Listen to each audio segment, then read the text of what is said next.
మీకు విశ్వాసంలో ఉంటే పక్షపాతాన్ని వదిలిపెట్టి అందరినీ కూడా సమానంగా చూడడం భావించు.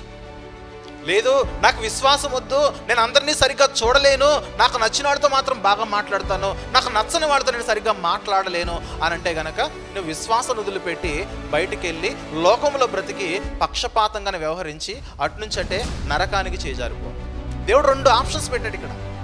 ఒకటి, నీవు విశ్వాసంలో క్రీస్తునందు విశ్వాసంలో ముందుకు కొనసాగుతావా, లేదా నిన్ను వల్ల నీ పొరుగు వారిని ప్రేమించమని ఆజ్ఞను నీవు కొనసాగిస్తూ దాన్ని పాటిస్తూ ఆచరిస్తూ అందరినీ ప్రేమిస్తూ నిష్పక్షపాతముగా నువ్వు వ్యవహరించగలవా?